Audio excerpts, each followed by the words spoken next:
आप सभी भक्तों को आने वाली नवरात्रि यानी कि चैत्र नवरात्रि की हार्दिक शुभकामनाएं। नमस्कार दोस्तों, आज की इस वीडियो में हम आपको बताएंगे कि आने वाली चैत्र नवरात्रि कब से शुरू हो रही है, कब समाप्त होगी, किस तारीख व्रत रखा जाएगा और रामनवमी कब मनाई जाएगी। साथ ही इस वीडियो में हम जानेंगे कि नवरात्रि का पूजन कैसे करना चाहिए और किन महिलाओं को नवरात्रि का व्रत रखना चाहिए और किन्हें नहीं रखना चाहिए। व्रत और पूजा के नियम क्या हैं? साथ ही भक्तों, हम आपको इस वीडियो में यह भी बताएंगे कि चैत्र नवरात्रि के दौरान कौन से 5 काम हमें भूलकर भी नहीं करने चाहिए। इन सभी बातों पर आज के इस वीडियो में हम आपको विस्तार से बताएंगे। यह वीडियो आपके लिए बहुत ही ज्ञानवर्धक साबित होने वाली है, इसलिए इसे अंत तक जरूर देखें और कमेंट बॉक्स में जय माता दी अवश्य लिख दें। चैत्र नवरात्रि पावन पर्व फाल्गुन मास के समाप्त होते ही शुरू हो जाता है। होलिका दहन के बाद चैत्र मास का आरंभ होता है और इसी के साथ हिंदू नववर्ष भी शुरू होता है। हिंदू पंचांग के अनुसार चैत्र नवरात्रि बहुत महत्वपूर्ण होती है, क्योंकि इसी समय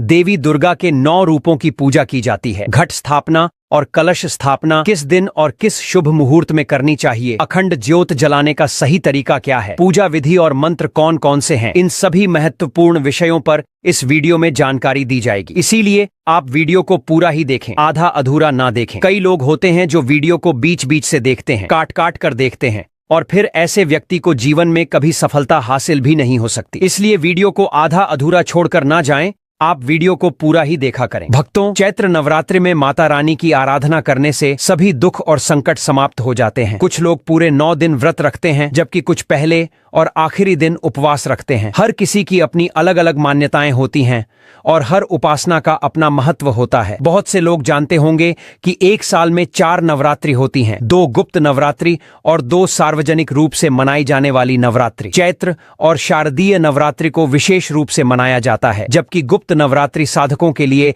अधिक महत्वपूर्ण होती है। हम आपको जो भी जानकारी दे रहे हैं वह शास्त्रों और पंचांग पर आधारित होती है। सही जानकारी प्राप्त करने के लिए टोटल वास्तु ज्ञान चैनल से जुड़े रहें। अगर आप नए हैं तो चैनल को सब्सक्राइब कर लें, ताकि आपको आगे भी ऐसी ही महत्वपूर्ण जानकारियां मिलती रहे। दोस्तों, आप जानते हैं कि नवरात्रि साल में 4 बार आती है। इनमें से 2 गुप्त नवरात्रि होती हैं और 2 प्रमुख नवरात्रि, जिन्हें बड़े हर्षोल्लास से मनाया जाता है। चैत्र नवरात्रि नया संवत हिंदू नववर्ष शुरू होने के साथ आती है और बहुत शुभ मानी जाती है। अश्विन नवरात्रि, जिसे शारदीय नवरात्रि भी कहा जाता है, दशहरे से पहले आती है और इसे बहुत धूमधाम से मनाया जाता है। माघ नवरात्रि और आषाढ़ नवरात्रि गुप्त नवरात्रि होती हैं, जिनका विशेष महत्व साधकों के लिए होता है। चैत्र नवरात्रि का विशेष महत्व है क्योंकि यह नए संवत के आरंभ के साथ आती है और इस दिन ग्रहों की स्थिति से पूरे वर्ष की संभावनाओं का आकलन किया जाता है। चैत्र नवरात्रि का पर्व हर साल श्रद्धा और जोश के साथ मनाया जाता है, लेकिन इस साल इस पर्व में कुछ खास बात है जो इसे और भी विशेष बना रही है। इस बार मां दुर्गा अपनी सवारी के रूप में हाथी पर सवार होकर आ रही हैं। हिंदू धर्म में देवी दुर्गा की सवारी का बहुत महत्व होता है और जब वह हाथी पर सवार होकर आती हैं, तो इसे एक खास शुभ संकेत माना जाता है। हाथी को भारतीय संस्कृति में शांति,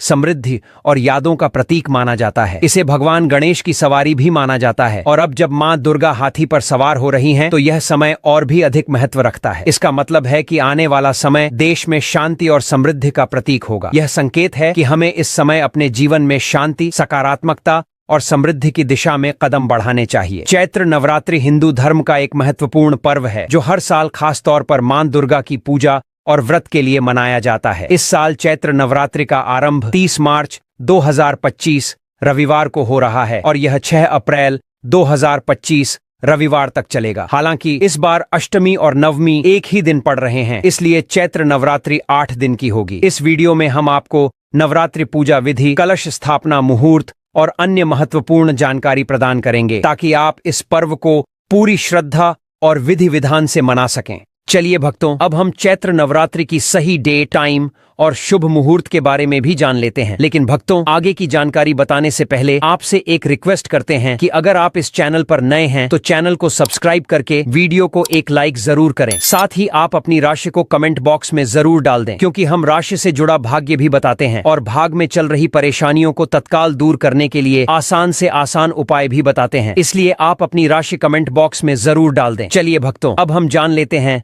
शुभ मुहूर्त के बारे में। हिंदू पंचांग के अनुसार चैत्र महीने के शुक्ल पक्ष की प्रतिपदा तिथि 29 मार्च शाम 4:27 से शुरू हो रही है, जो 30 मार्च दोपहर 12:49 पर समाप्त होगी। ऐसे में चैत्र नवरात्रि का आरंभ 30 मार्च से हो रहा है, जो 7 अप्रैल 2025 को समाप्त होगी। कलश स्थापना की बात करें तो कलश स्थापना नवरात्रि की पूजा का एक महत्वपूर्ण हिस्सा होता है। इस दौरान विशेष मुहूर्त में कलश स्थापना करने से मां दुर्गा की कृपा प्राप्त होती है। 2025 में कलश स्थापना के लिए पहला मुहूर्त 30 मार्च 2025 को सुबह 6:13 से लेकर 10:22 तक रहेगा और दूसरा मुहूर्त अभिजीत मुहूर्त 30 मार्च 2025 को दोपहर 12:01 से लेकर 12:50 तक रहेगा। इन मुहूर्तों में कलश स्थापना करना विशेष फलदायक होता है। आप इन समयों में अपने घर या पूजा स्थल पर कलश स्थापित कर सकते हैं। नवरात्रि के दौरान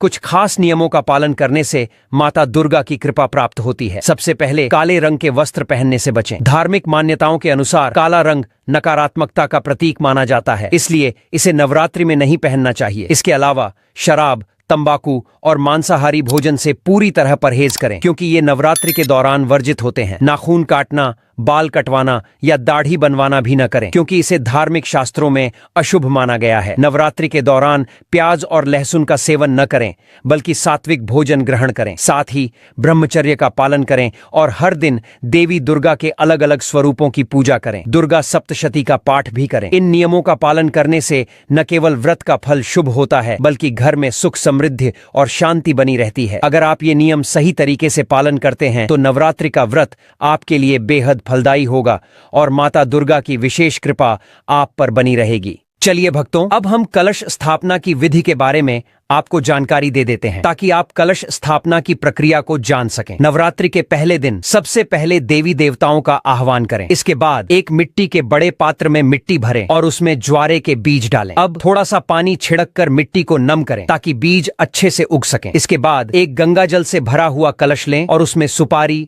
दूर्वा घास, अक्षत और सिक्का डालें। फिर कलश के ऊपर मौली बांधें। अब कलश के किनारों पर आम के 5 पत्ते रखें और उसके बाद कलश को ढक्कन से ढक दें। अब एक नारियल लें और उसे लाल कपड़े या चुनरी से लपेटें। नारियल पर भी मौली बांधें। पूरी विधि के लिए सबसे पहले भूमि को अच्छी तरह से साफ कर लें। फिर ज्वारे वाले पात्र को रखें, उसके ऊपर कलश स्थापित करें और फिर कलश के ढक्कन पर नारियल रख दें। इसके बाद सभी देवी देवताओं का आह्वान करते हुए नवरात्रि की पूजा विधि पूर्वक आरंभ करें। कलश स्थापना के बाद उसे 9 दिनों तक मंदिर में रखें। हर दिन सुबह और शाम कलश में पानी डालते रहें, ताकि ज्वारे अच्छे से बढ़ सकें और पूजा की पूरी प्रक्रिया विधिवत पूरी हो। इस प्रकार श्रद्धा और विश्वास के साथ कलश स्थापना करने से घर में सुख, समृद्धि और आशीर्वाद का वास होता है। चलिए भक्तों, अब हम जान लेते हैं कि नवरात्रि में 9 दिन माता रानी की पूजा कैसे करनी है। नवरात्रि के दौरान माता दुर्गा की पूजा करने के लिए यदि आपके पास समय कम है और आप सरल विधि से पूजा करना चाहते हैं तो यह तरीका आपके लिए बेहतरीन रहेगा। सबसे पहले नवरात्रि पूजा के लिए कुछ आवश्यक सामग्री जुटा लें, जैसे एक चौकी, लाल कपड़ा, अक्षत, माता दुर्गा और गणेश जी की प्रतिमा या चित्र, पीतल या तांबे का कलश, लोटा, सिक्का, पुष्प, लाल चुनरी, मौली, मिट्टी का दीपक, लौंग, इलायची, रतुफल, बताशे या मिश्री और कपूर। यह सारी सामग्री नवरात्रि से कुछ दिन पहले ही एकत्रित कर लें। पूजा के पहले दिन प्रातः उठकर स्नान आदि से निवृत्त हो जाएं और स्वच्छ वस्त्र पहनें। फिर पूजा स्थल पर चौकी रखें और उस पर लाल कपड़ा बिछाएं। इस पर अक्षत डालें और देवी दुर्गा जी की प्रतिमा या चित्र स्थापित करें। एक लोटे या कलश में शुद्ध जल भरें और उसमें एक सिक्का डालें। फिर उस पर चावल से भरी एक प्लेट रखें। इस कलश को माता की प्रतिमा के बाएं स्थान पर रखें। आपको इसे रोज पुनः स्थापित करने की आवश्यकता नहीं है। यह कलश 9 दिन तक वहीं रहेगा। इसके बाद अगर आपके पास गणेश जी की प्रतिमा है तो उसे भी स्थापित करें। यदि नहीं है तो सुपारी से भी गणेश जी की पूजा कर सकते हैं। अब गणेश जी और देवी दुर्गा जी पर पुष्प और शुद्ध जल अर्पित करें। अगर आप अखंड ज्योत नहीं जला पा रहे हैं तो एक घी का दीपक जला लें। दीपक जलाने के बाद गणेश जी, माता दुर्गा जी, कलश और दीपक को हल्दी कुमकुम से तिलक करें। इसके बाद माता को वस्त्र स्वरूप एक लाल चुनरी या लाल कपड़ा अर्पित करें और भोग स्वरूप बताशे, मिश्री और फल अर्पित करें। हवन के स्थान पर आप एक मिट्टी के दीपक में कपूर जला सकते हैं और उसमें लौंग का एक जोड़ा डाल सकते हैं। यह हवन पूरे घर में सकारात्मक ऊर्जा का संचार करेगा। यह दीपक और कपूर 9 दिनों तक जलता रहे। इससे वातावरण में सकारात्मकता बनी रहती है। अगर आप कन्या पूजन नहीं कर पा रहे हैं तो आप घर पर छोटी कन्याओं को बुलाकर उन्हें फल, प्रसाद, मिठाई या दही जलेबी खिला सकते हैं और श्रद्धा अनुसार दान दक्षिणा भी दे सकते हैं। इसके अलावा आप माता के भजन सुन सकते हैं और उनकी आरती उतार सकते हैं। पूजा के अंत में दीपक और धूप दिखाकर माता दुर्गा और गणेश जी की आरती उतारें। आरती के बाद अपने मन में आने वाली भूल चूक के लिए भगवान से क्षमा भी मांगे। आपका नवरात्रि का यह पूजा तरीका सरल, सटीक और प्रभावी रहेगा। सबसे महत्वपूर्ण बात यह है कि आपकी श्रद्धा और आस्था माता दुर्गा के प्रति सच्ची होनी चाहिए, क्योंकि यदि आप सच्चे मन से पूजा करते हैं तो देवी की कृपा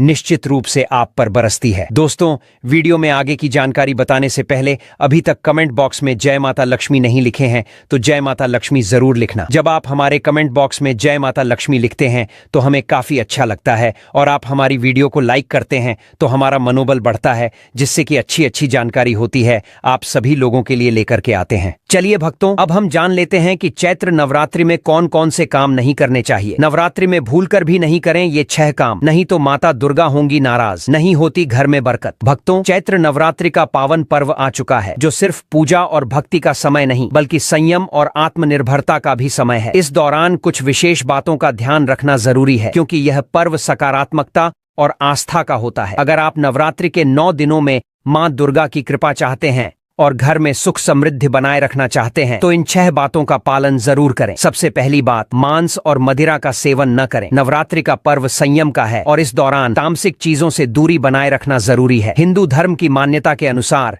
नवरात्रि के 9 दिनों में मांस, मछली और मदिरा का सेवन वर्जित है। यह समय सात्विक भोजन का है, इसलिए यदि आप उपवास नहीं भी रखते हैं तो भी इन चीजों का सेवन न करें। नवरात्रि का उद्देश्य अपने शरीर को शुद्ध करना और देवी दुर्गा के प्रति अपनी श्रद्धा को प्रकट करना है। दूसरी बात, प्याज और लहसुन का सेवन न करें। प्याज और लहसुन को तामसिक भोजन में शामिल किया जाता है, इस कारण नवरात्रि के दौरान इनका सेवन करना उचित नहीं माना जाता। हालांकि कुछ लोग इन चीजों को नवरात्रि में भी खाते हैं, लेकिन धार्मिक दृष्टि से इन्हें न खाने की सलाह दी जाती है। इसलिए अगर आप नवरात्रि के दिन पूजा और उपवास कर रहे हैं तो प्याज और लहसुन से परहेज करें। तीसरी बात, घर में ना रखें कलह का माहौल। नवरात्रि के दौरान घर में शांति का माहौल बनाए रखना बेहद जरूरी है। यह समय देवी मां की पूजा और ध्यान का है, इसलिए इस दौरान किसी भी तरह की कलह, तकरार और लड़ाई झगड़ा न करें। अगर घर में कोई तनाव या विवाद होता है तो वह न केवल घर का माहौल खराब करता है बल्कि पूरे नवरात्रि के दौरान शुभता और सकारात्मक ऊर्जा का प्रवाह भी रुकता है। इसके अलावा नवरात्रि के दौरान